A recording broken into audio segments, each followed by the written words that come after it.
Man, it's starting to get kind of warm. Hey guys, it's Derek here. So it's been a while since we've done a haul on the channel, and I thought, well, today is probably the perfect time for it. So let's open this up. I also got some other stuff too. Starting us off, I have this massive package from Nendoroid. Now, I don't quite remember how much I paid for shipping on this anymore, mainly because this was a surface parcel. Let's start off with this pair right here. Now, as you guys may know, I'm actually continuing with the lookup series when it comes to One Piece figures. And today we got a little a double set, whatever you want to call it, I'll do this real quick. We have a very adorable Marco, and also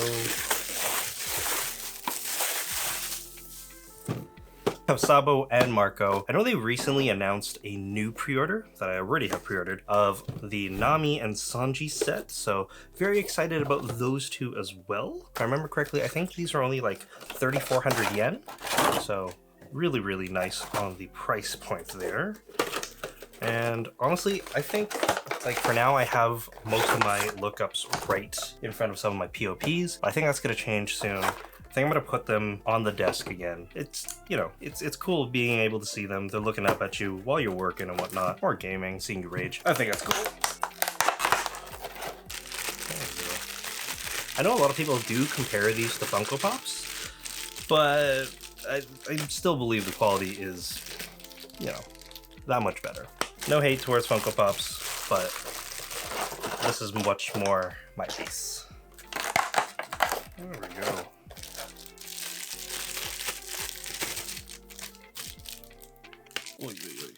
Perfect.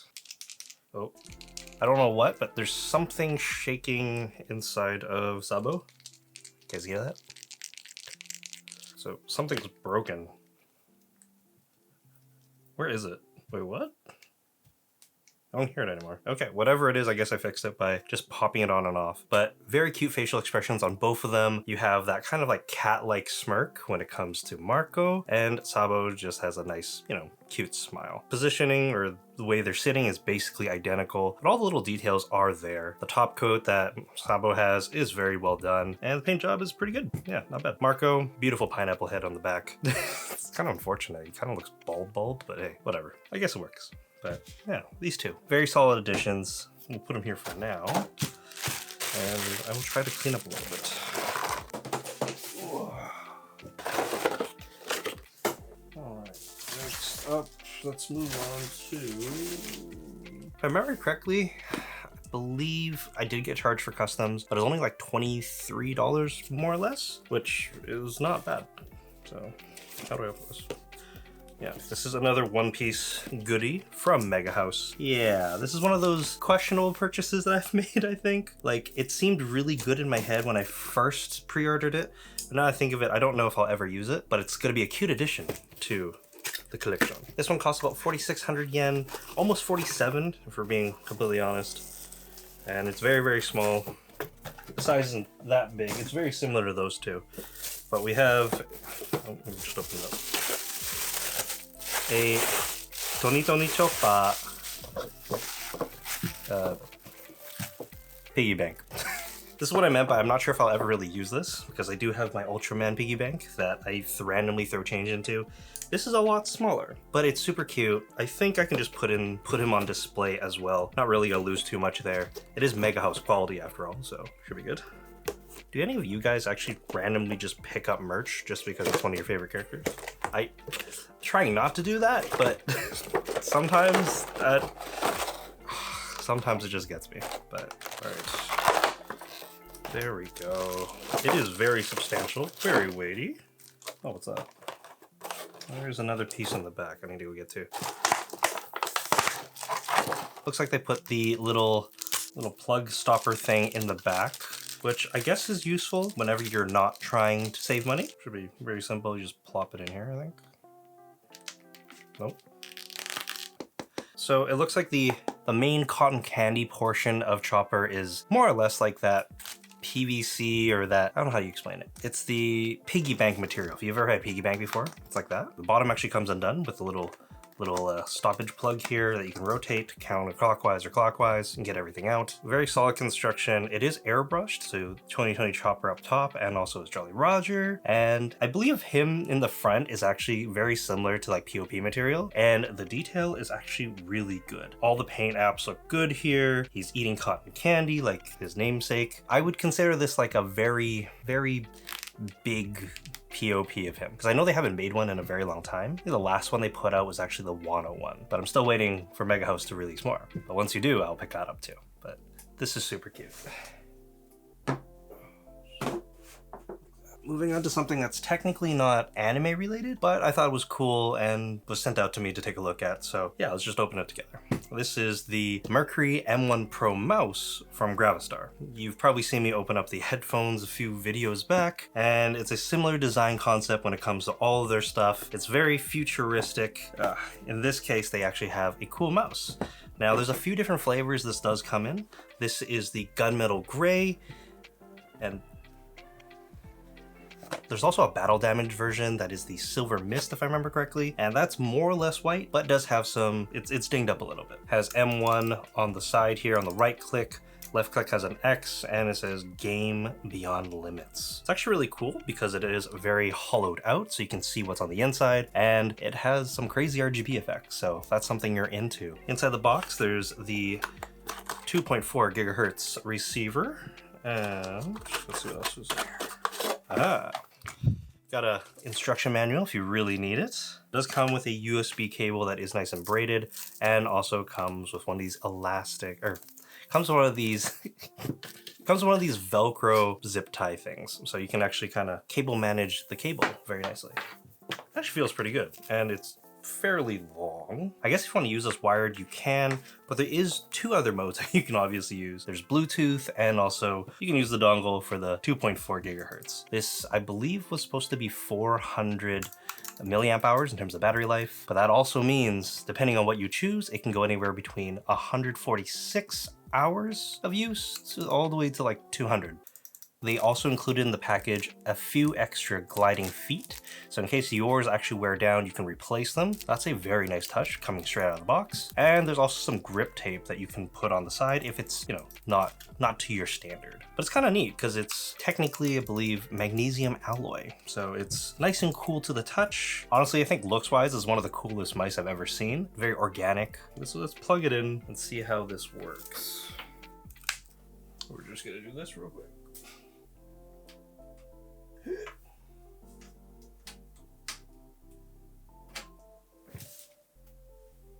Ooh, look at that color on that. That is super cool. Glides pretty well. Looks pretty good, pretty solid overall. I'll probably play around with this a little bit more, especially if I'm going to be playing Helldivers. I need a new mouse, so thanks for sending this one out. And if you guys are interested in checking this mouse out or Gravastar, I'll just leave all their links in the description. So yeah, definitely go do that. Moving on, we have a few Nendos to get out of the way. So let me just bring them all out here. I got a got a Guts here. Mr. Guts. Very, very menacing. Black Swordsman arc version of him. Looking really good. Number 2134. So pop them here for now. And we also have these two. I'm not gonna lie, at first glance, I thought they sent me the exact same Nendo twice, but then I remembered I bought two Nendos that looked almost identical. So let me just open this up so you guys can see. Pow! First up, we have number 2172, Shizuku Kuroe from My Dress Up Darling. This is one of the cosplay outfits that Marin actually wears, so that's really cool. And I don't know, maybe they'll continue making more of this. It might force my hand to continue collecting more. Again, not a great habit of mine, but it's kind of cute. And we also have the Nabero Gamma. It's gonna go really well with my scale of her and also all the other Nendoroids. But yeah, let's see. Which one should we open up first? Let's go with this one. This one ended up costing about 5,500 Japanese yen, which, well, yeah, it's kind of getting up there in yen price. But I'm starting to understand though, because Japanese economy is not the greatest right now. So if you're American or Canadian and the dollar's strong currently, it might be a good time to pick up a few things, you know, within reason, of course. Oh, top piece comes off very easily. Okay, and the chain that is around the neck is a real chain. Very interesting. I feel like that's gonna be an issue going forward, just because paint will scratch. But overall, the execution, pretty solid. Very good smile company-esque.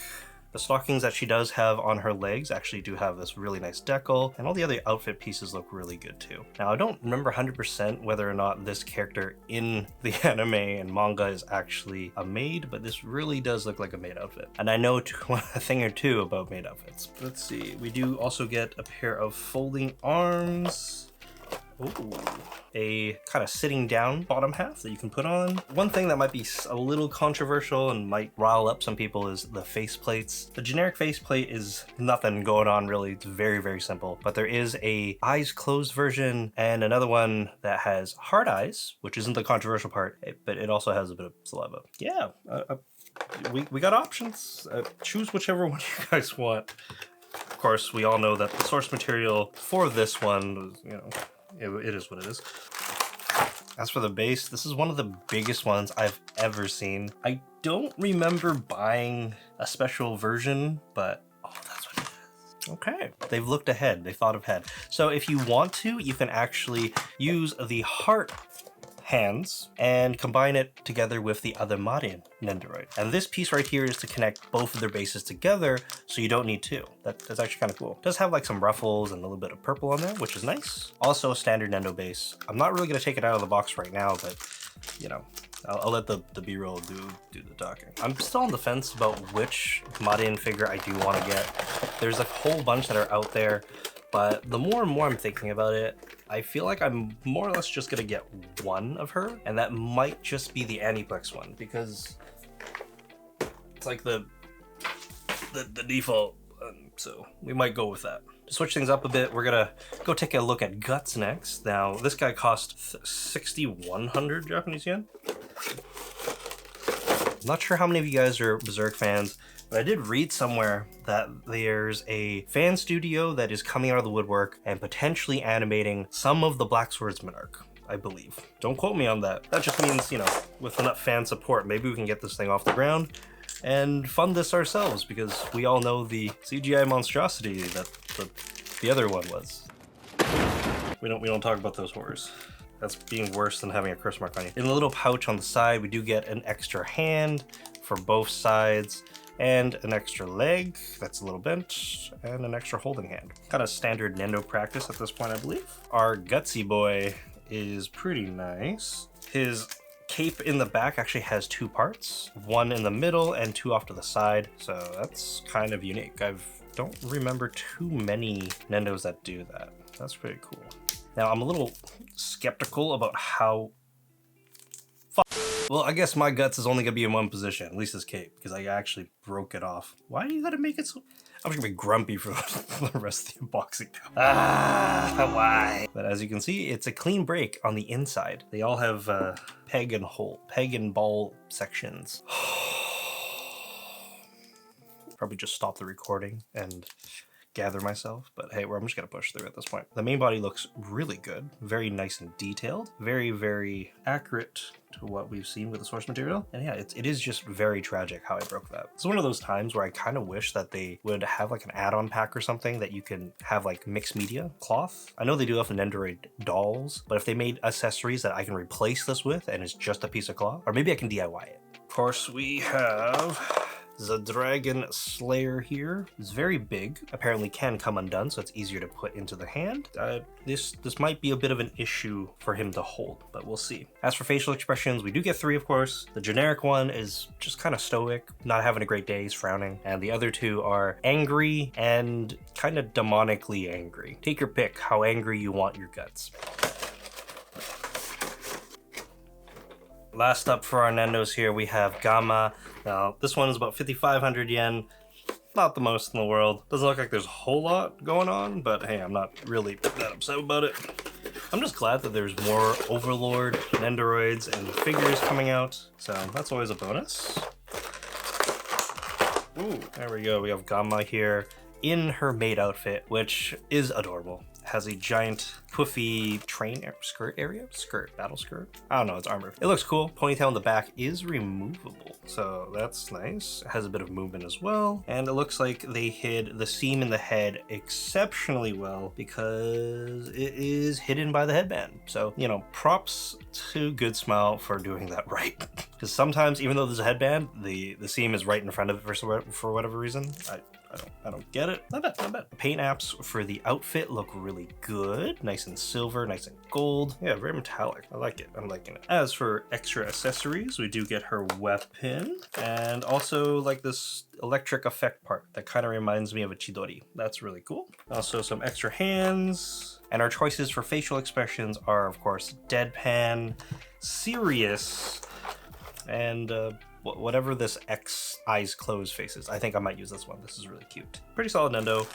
Nothing really too crazy about this, but I am excited to potentially get maybe an Ainz re-release and maybe just a few more of the Pleiades or even some of the Floor Guardians. That'd be cool. I would like to see some more of those guys. Right. Moving on, I have two more things inside this box, which are a little bit bigger and are actually scales. But let's start off first with a much anticipated Pokemon scale from Kotobukiya. Part of their Art FXJ line, and when this was announced, I just had to get it. Mainly because I missed out on the Piplup version of Hikari, so we got the Turtwig one. Let me just undo the tissue paper. There we go. I never knew Turtwig's Japanese name was Natal. I learned something new today. If I have one gripe with this line, it would have to be that you have to buy every single trainer if you want the Pokemon. Honestly, I don't want every single trainer. That's probably my biggest pet peeve, because also in the promotional material, we do get to see the, I believe it's the Chimchar? You also get the Chimchar in the promotional material, and it's just unfortunate that we can't just buy it separately, because I would love that. Luckily for us, Koto is still more or less staying true, making these very, very affordable. This one was, I believe, in the 13,000 Japanese yen mark. Nowadays for scales, if you can get that, that's a steal, especially with how crazy some of these resale values of these things go. There we go. We have Dawn in the winter outfit. Super cute. Got the bag on the side, hand up in the air, and very, very solid paint job as usual. And the Turtwig just looks adorable. Look at that. Big old mouth. All the paint apps look super, super solid. Again, not too much shading, at least not on Turtwig, but I do see a decent amount on Dawn herself. A little bit where the knees are, and a little bit where the coat is. So that's actually a little bit more than usual, because I have a few of these and there's not a whole lot of shading on these guys. Thanks, Koto, for keeping on making these, because I'm going to keep on collecting them, but please give me the option to just buy the Pokemon. I don't know how much you charge for these, but just hear me out. Business model, you just sell the Pokemon and you could probably charge like 30 bucks a piece, at least. Just saying, hey, just put it out there, put it on the universe. Maybe someone at Koto will see that. Yeah. Just gonna leave her there for now. And we're gonna move on to the last scale inside this box. Also the most expensive one inside this box. A little over 18,000 Japanese yen. I don't know if you guys can guess what this is, but it is from a newer anime. Very, very popular. Also kind of controversial now that I think about it. Left a lasting impression on me. So much so that I basically had to get a ton of their merch right away.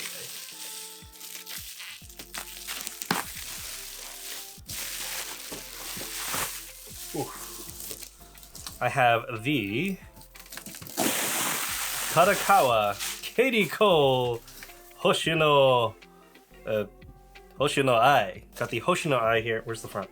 Right here. Very, very vibrant box. Kind of like it. But this is from Oshi no Ko. Very cool anime. Might be a little controversial, like I said. Left such a lasting impression, and it definitely hooked me in the very beginning. Oh, I cut that really badly. Let's take a look at this. If you guys didn't know, there is 2 versions of this.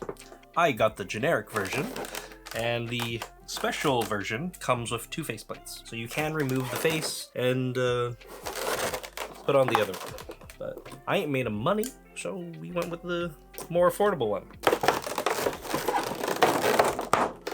There we go. Start off from the bottom. Got the base here. Try my best not to completely mangle the packaging now, but we have the nice like diamond or jewel shape to the bottom here. A little gradient with the pink and the purple. I'm glad that the bases are, you know, a little bit more unique than usual, because there are a lot of figures that I have that just have like a circle base, which aren't the coolest. As for Ai herself, there's a lot of packaging on her. I'm glad that they've taken the time to protect her. Let's just remove all this packaging. Definitely one of the more intricate packaging jobs I've seen. Can be really careful. The side part here can actually come off, and I believe her faceplate can as well, but I can just pull it down. Oh, okay. And the booty cushion, just in case, so she doesn't move around. Damn, this is actually really good quality. Let me pick on her first. There we go. Plop it all together first. Okay, it's not going in. No, not like this, not like this. There we go. Oh, whew. Not gonna lie, freaked me out a little bit. The last finishing touch is the mic. Ah, there we go. Damn, this looks really good. The base, very solid. Her pose, she's jetting forward with one knee up. Normally I do have an issue when it comes to single-legged figures, but she looks pretty sturdy. I don't think anything bad's really gonna happen. The wedge does go right behind the heel, or right into the wedge of the heel, so that feels sturdy. And I do like the paint job. Like, this is one of the reasons why I do like collecting Katie Cole stuff. Gotta close that so I don't stab myself. And that's mainly because the paint jobs are yeah, it's one of the reasons why I do like collecting Katie Cole stuff. Their paint jobs are typically really solid, and in this case it definitely is the case as well. The boots are nice and glossy, but you do also see some shading on here, which is nice. Same with the gloves, and the rest of the outfit has, you know, it's more or less matte, but you can definitely see the shading on here, which is nice. The yellows, the pinks, the whites there, very good. The little bunny's cute, and of course her smile, absolutely nailing the smile. One of the things that has drawn me the most to the series, other than the great writing for the most part, is actually the eyes. The eyes look so good. I know this is just the decal, but hey, we take these. We take any W we can get it nowadays. As for the actual like hair that's on her, typically when you get a figure that has a lot of dark hair, you don't really get the best shading, but it looks like they did use a few different shades of purple and also some pink here as well to highlight things. And I honestly just love how the motion and movement looks here. It actually looks like she's on stage. So very good. This is basically the quintessential version of her, I think, that if you are a fan of the show, you should pick up. And now I'm extra on the fence whether or not I want to keep the Ruby, because I have Ruby on pre-order, but I'm not sure if I wanted to keep her. But if the quality is as good as this, I might have to get her after all. And there we go. Another haul for 2024 done and in the books. Let me know what you guys think about today's video. What was your favorite in here, or maybe what was your favorite recent pickup? Let me know in the comment section down below. Of course, if you liked it, give it a like, and yeah. Next week's video should be pretty fun. I have another few things coming in that are a little different, but hopefully you'll enjoy and watch that too. Until next time, guys, my name is Derek, and I will see you then. Bye-bye. Go watch that. I left the thing here. Watch it, click it. Okay, bye.